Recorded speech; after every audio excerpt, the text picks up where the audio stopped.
Greetings, my name is Victoria, and I'm 33 years old. Just the other day, after returning from work, I stumbled upon a letter that turned my world upside down. I have always considered myself blessed with a beautiful family, a kind husband, and 2 wonderful children. They were my world, the core of my existence. I never imagined that such a betrayal could come from within our tight-knit circle. My husband Arthur often expressed his love for me, calling me his soulmate and expressing gratitude for having me in his life. He would say, "Victoria, you know you're my soulmate. I feel so fortunate every day to have such an incredible wife. You will forever be the love of my life." And I felt the same way about him. I believed we were meant for each other, and I couldn't imagine my life without him. But those were all lies. The truth hit me hard. Arthur's declarations of us being soulmates were nothing but empty words. The realization that your love for someone can disappear the moment they commit an unforgivable act is both shocking and painful. This was my reality, laid bare in the letter I found. The letter revealed Arthur's departure from our lives in the most heart-wrenching way. It read, "Victoria, by the time you read this, I'll be gone. I wish there were an easier way to say this. I've fallen in love with someone else. I once believed you were my soulmate, but I've found her, and it's not you. My feelings for her surpass anything we had, and I can't envision a future or a family with anyone else but her. I'm sorry, but I must follow my heart. Please do not try to contact me. My decision is final. I wish you and the children all the best, but I need to be with my true family." How could he do this to us? How do I even begin to explain this to our children? The pain was unbearable, and I found myself crying until there were no tears left. In my despair, I reached out to my mother-in-law, Amy, asking her to pick up the kids from school and keep them for a while. Without questioning me, Amy agreed, her happiness to spend time with the grandchildren masking the turmoil I was feeling. Amy, along with the rest of my in-laws, had always treated me like family. I never anticipated such a betrayal. Lost in a whirlwind of self-blame and confusion, I called Arthur's brother Walter and asked him to come over. When he arrived, he was shocked to find me in such distress. "What's happened, Victoria? Why are you in tears? Where's Arthur? Please, talk to me," he urged. Between sobs, I managed to say, "He's left us, Walter. He's gone." I was utterly lost, clueless about where Arthur could have gone. The daunting task of explaining his absence to our children weighed heavily on me. "Oh my goodness, Victoria, what are you saying? You're not making any sense," Walter exclaimed in disbelief. I managed to tell him about the letter Arthur left behind, which I discovered upon returning to a deserted home. Walter read the letter and couldn't help but express his frustration aloud, though he kept his comments to himself. Without a word, he grabbed the phone, intent on confronting Arthur, only to realize that Arthur had already blocked him. After several futile attempts to reach Arthur, including a call to his office, Walter decided it was time to involve our parents. Completely overwhelmed by the situation, I watched as Walter called Amy and Terry, my in-laws, and explained the urgency of the matter. They arrived shortly, having left the kids in the care of a neighbor they trusted deeply. The disbelief and disappointment were palpable as they read Arthur's letter. "I can't believe this. What's gotten into Arthur? How could he abandon his family like this?" They pondered aloud. Amidst their shock and anger, they tried to offer me solace. "Victoria, please don't cry. You've got to stay strong for the children. We'll do everything in our power to make him come back. He must face his responsibilities, especially towards his children," they assured me, their resolve clear. Terry was especially disheartened, struggling to comprehend how his son could execute such a heartless plan. "This is beyond comprehension. I never imagined Arthur could do something like this to you. We all thought he loved you deeply. It's clear now. He's a coward. Rather than confronting us with his feelings, he chose to flee," Terry lamented. It was then revealed that Arthur had resigned from his job months ago without anyone's knowledge, indicating he had been planning his departure for some time. This revelation was a shock to us all. We had spent the past months as if everything was normal, participating in family outings and living our daily lives without a hint of Arthur's true intentions. "This is just embarrassing. I'm mortified to call him my son. He will have to face the consequences of abandoning his family," Amy declared, her disappointment in Arthur evident. Despite their anger, they also expressed a willingness to accept the situation if Arthur truly loved someone else. If he's found love elsewhere, so be it. But abandoning his children is unforgivable. How do we even begin to explain this to them?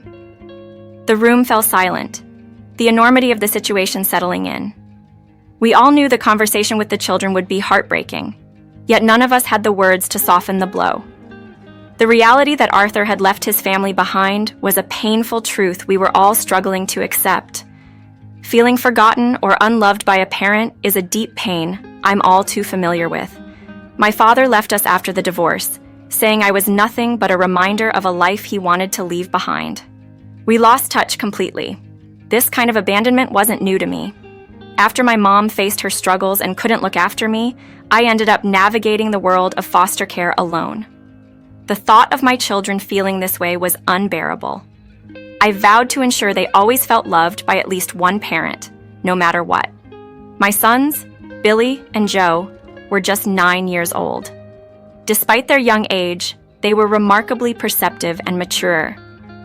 After some thoughtful discussions with my in-laws, I knew it was time to face the hard truth with my boys. They sensed something was wrong the moment they stepped into the house with Walter. Gathering all my courage, I sat them down for a private conversation. I believe you both sense that something's happened, I started, struggling to find the words. I'm so sorry, my loves. This won't be easy to hear, but your father has left us. We don't know where he's gone, but he's not coming back. Their immediate response was one of disbelief. Dad just left? You can't be serious, Mom. Please say this is some sort of mistake. Why would he do this? What did we do wrong? I reassured them, you've done nothing wrong at all. He made this decision because he believes he needs to be elsewhere. I know it's hard to understand, but we have to accept it. From now on, it's going to be us three. I'm so sorry. If there was anything I could do to change this, I would. The room fell into silence. They exchanged looks, a silent conversation passing between them, and retreated to their room. I knew they were in shock, processing this enormous change, and I respected their need for space. Walter stayed with us that night, offering his support, while my in-laws promised to return the next day to check on us. That day, the boys kept to themselves, a clear sign they were grappling with the news.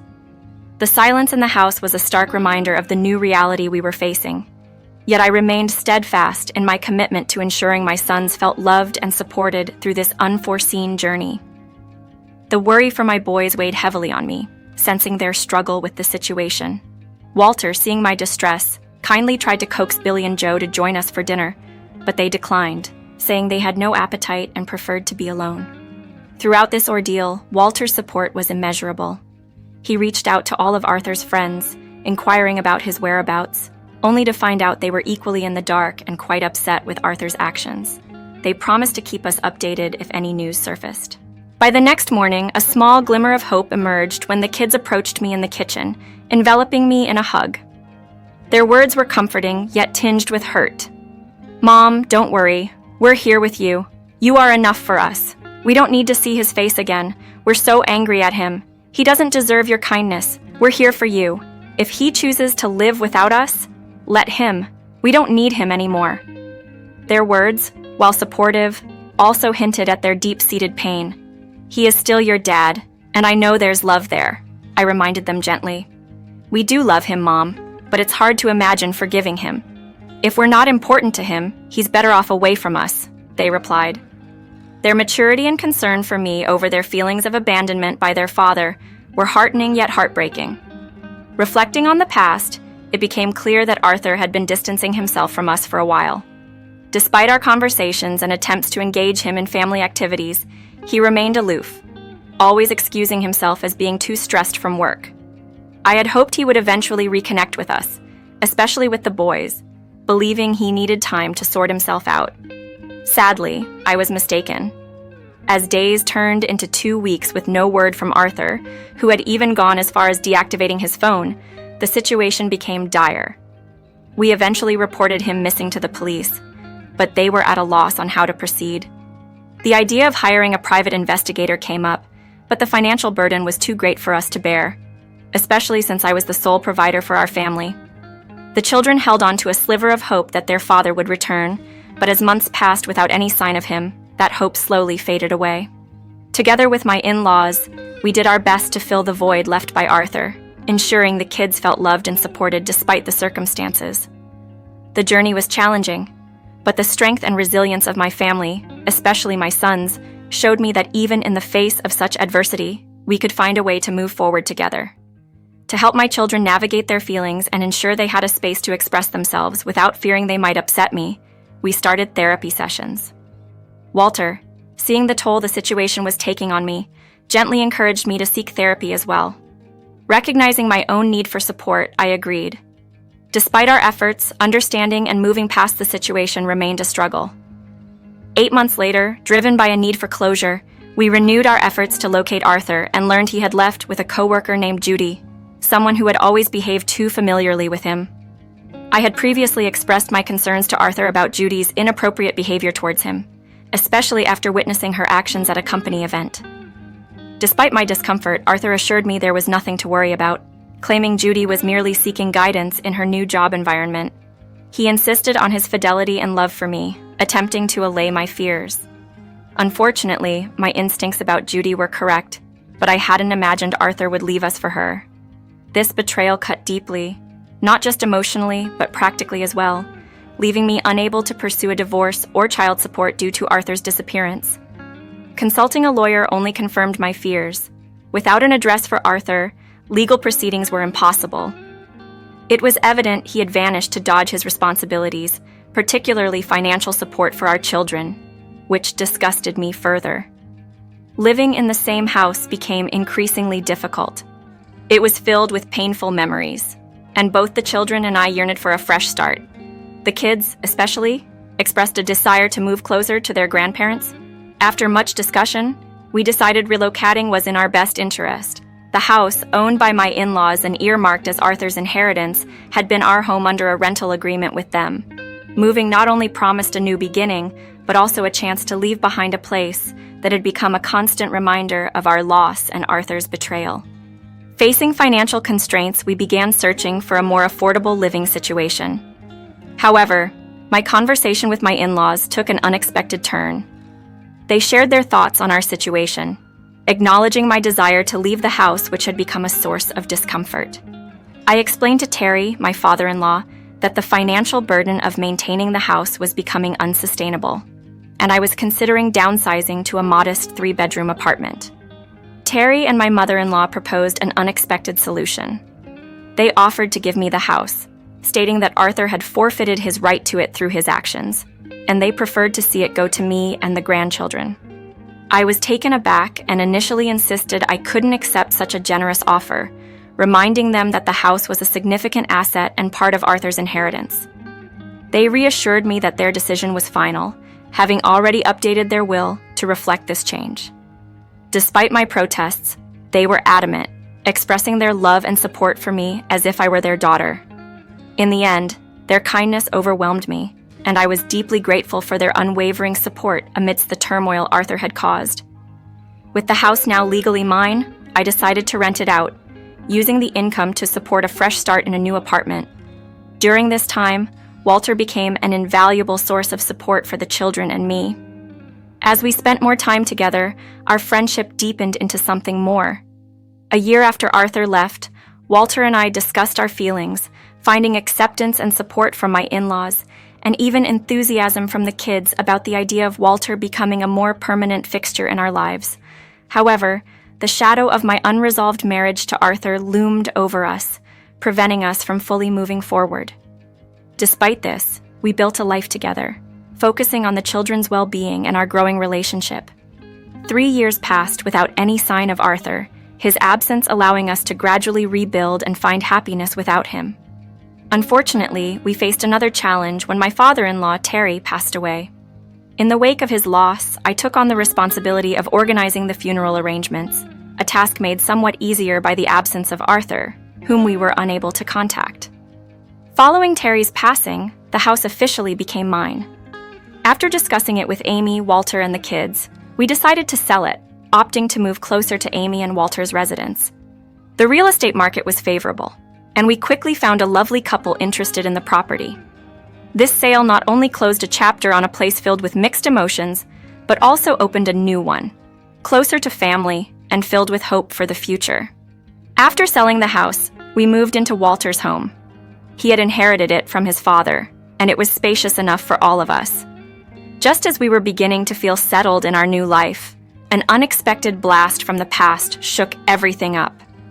Arthur had returned, utterly bewildered by the changes during his absence. I received a call from an unknown number one day, and to my shock, it was Arthur. He was standing at our old home, confused and questioning me about the new occupants. I was so taken aback that I ended the call abruptly. Arthur, seeking clarity, decided to confront his brother, which led him directly to us. His first questions were about the house, not about his children or how we had been coping without him.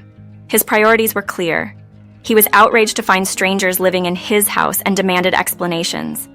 When confronted with his lack of interest in his own children, Arthur retorted with news of his new life and impending fatherhood with Judy. He claimed he intended to reclaim the house for his new family.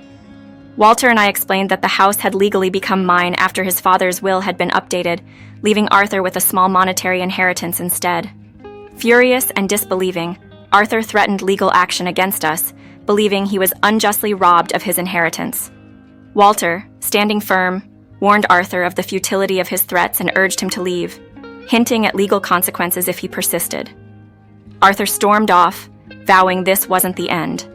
The confrontation left us all distressed, especially considering the children. We decided to break the news to them gently. Their reaction, while upset, was resolute. They didn't want someone who showed such blatant disregard for them in their lives. Shortly after, a legal notice from Arthur's lawyer arrived. Amy, who was aware of the entire situation, expressed her deep disappointment in Arthur and decided to disown him officially, declaring him no longer part of the family. Using the contact information provided by the lawyer's letter, I saw an opportunity to seek justice. I planned to sue Arthur for abandonment, initiate the divorce proceedings, and demand child support. This step was not just about financial reparation, but about holding Arthur accountable for his actions and the impact they had on our lives. It was a moment of reckoning, signaling a new chapter for us, free from the shadows of Arthur's neglect and betrayal. Deciding it was time for Arthur to face the repercussions of his decisions, I was adamant that through the legal pressures we'd apply, he'd have no choice but to acquiesce to the terms of the divorce I proposed. This included charges for child abandonment and neglect. Should he contest the inheritance, I was confident he would not only lose, but also find his finances severely depleted by legal expenses. Walter stood by me, offering unwavering support and assistance in securing a competent attorney. Our goal was clear. Arthur would be held accountable for the turmoil he'd caused me and our children. Post-divorce, we planned to establish a stable and permanent home environment, a stark contrast to the transient and troubled one Arthur had left in his wake. True to his promise, Walter found a skilled lawyer, and I proceeded with the divorce, aiming to secure what was rightfully ours. The children, bravely voicing their experiences, made a profound impact in court, leaving the judge visibly disturbed by Arthur's neglect. Arthur, appearing with his partner, found himself defenseless against the allegations. Additionally, I pursued a lawsuit against his partner for alienation of affection, winning decisively. The court's rulings left Arthur and his partner nearly destitute, their pleas for leniency falling on deaf ears as they faced the financial consequences of their actions. Arthur's attempt to claim his inheritance also failed miserably. Terry had wisely left a portion of the money to Arthur in his will, but his baseless entitlements were dismissed, subjecting him to further ridicule in court. Faced with substantial child support dues, Arthur was compelled to relinquish any funds he had been awarded. After much deliberation, the twins chose to request Arthur relinquish his parental rights, a decision he initially hesitated over but eventually accepted, recognizing their desire to sever ties. This relinquishment absolved him of child support obligations, but I strategically allocated the settlement to establish college funds for the twins. Amidst these legal victories, Walter proposed, marking a joyful commencement to our new life together post-divorce. Arthur's response to our happiness was predictably bitter, but we remained undeterred, attributing the fallout to his actions. His subsequent pleas for financial help, prompted by his deteriorating situation with his partner, were ignored. Ultimately, Arthur and his partner faced the natural outcomes of their choices. In contrast, I embraced a brighter future with Walter, who had shown himself to be a far superior partner and father figure than Arthur could ever aspire to be. Our new beginning was not just a departure from the past, but a celebration of renewed hope and unconditional support.